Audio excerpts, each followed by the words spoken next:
तो आइए बच्चों देखते हैं इस क्वेश्चन को कैसे करना है। देखिए एक बॉडी है जो रेस्ट से स्टार्ट हो रही है और फिर क्या हो रही है, कांस्टेंट एक्सेलरेशन से मूव कर रही है। वो कांस्टेंट एक्सेलरेशन कितना है, 2 मीटर्स पर सेकंड स्क्वायर का।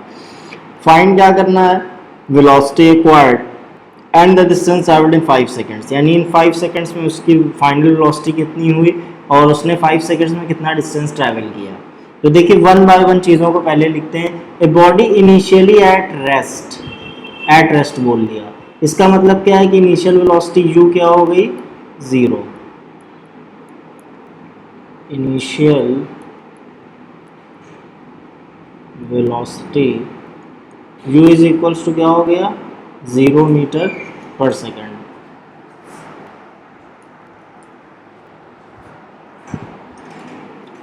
इनिशियल वेलोसिटी u कितना हो गया, 0 मीटर्स पर सेकंड। अब देखिए एक्सेलरेशन कितना दिया है,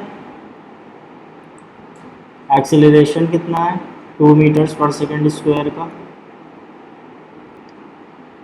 क्या कैलकुलेट करना है, calculate the velocity acquired. Velocity acquired का क्या मतलब है, फाइनल वेलोसिटी, यानी फाइनल वेलोसिटी v क्या करना है, कैलकुलेट करना है। और टाइम क्या दे रखा है, time t is equals to what, 5 seconds,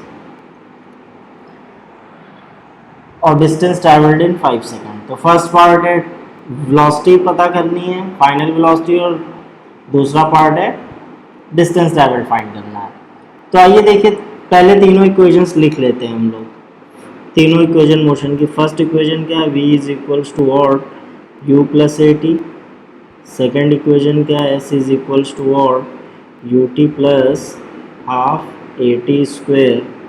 और थर्ड इक्वेशन क्या है, v square is equals to U square plus 2as। देखिए फाइनल वेलोसिटी फाइंड करने के लिए हम फर्स्ट इक्वेशन भी यूज कर सकते हैं और थर्ड इक्वेशन भी, लेकिन देखिए अब समझना ये है कि किस इक्वेशन से हमको वैल्यू मिलेगी अपनी। तो देखिए अगर फर्स्ट इक्वेशन यूज करेंगे तो डायरेक्टली हमको फाइनल वेलोसिटी मिल जाएगी, क्योंकि u भी दे रखा है, a भी दे रखा है और t भी दे रखा है। लेकिन मान लीजिए अगर हम थर्ड इक्वेशन यूज करते हैं तो u पता है, a पता है, लेकिन s नहीं पता है।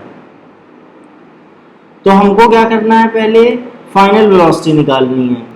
तो फाइनल वेलोसिटी निकालने के लिए फर्स्ट इक्वेशन हम देख रहे हैं, अगर डायरेक्टली यूज करते हैं तो हमको हमारी वैल्यू क्या हो जाएगी, मिल जाएगी।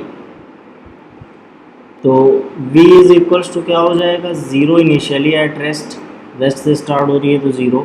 एक्सेलरेशन कितना है, 2 मीटर्स पर सेकंड स्क्वायर का। टाइम कितना दे रखा है, 5 सेकंड्स, यानी फाइनल वेलोसिटी कितनी आ गई, 10 मीटर्स पर सेकंड। अब देखिए फाइनल वेलोसिटी मिल गई हमको। अब क्या पूछ रहा है, डिस्टेंस ट्रैवल्ड। ये हमारे क्वेश्चन का क्या था, ये फर्स्ट पार्ट था। अब क्या पूछ रहा है, डिस्टेंस ट्रैवल्ड। तो अब देखिए डिस्टेंस ट्रैवल्ड फाइंड करना है, तो डिस्टेंस ट्रैवल फाइंड करने के लिए चाहे आप second equation of motion use कर लीजिए, चाहे third equation of motion use कर लीजिए, दोनों से ही आंसर मिल जाएगा। क्योंकि हमको फाइनल वेलोसिटी पता, मान लीजिए थर्ड यूज करते हैं तो v हमने कैलकुलेट कर लिया, u ऑलरेडी दे रखा है, a भी दे रखा है, s फाइंड करना है। और मान लीजिए सेकेंड इक्वेशन यूज करते हैं तो u दे रखा है, t भी दे रखा है और a भी दे रखा है, तो इससे भी हो जाएगा। तो आइए दोनों इक्वेशन से हम लोग दोनों इक्वेशन यूज करके निकाल लेते हैं। तो पहले हम लोग यूज कर लेते हैं सेकेंड इक्वेशन। तो s is equals to U T plus half A T square, तो u 0 है।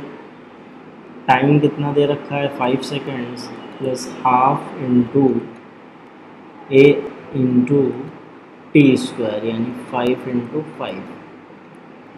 सो 5 5 50/2,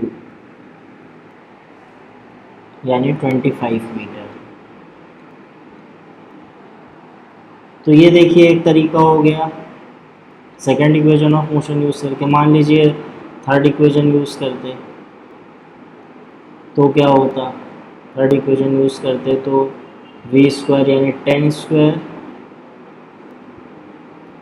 0 square plus 2 into A into S, तो कितना आ जाएगा, 100 is equals to 4s which implies s is equals to 25 metre.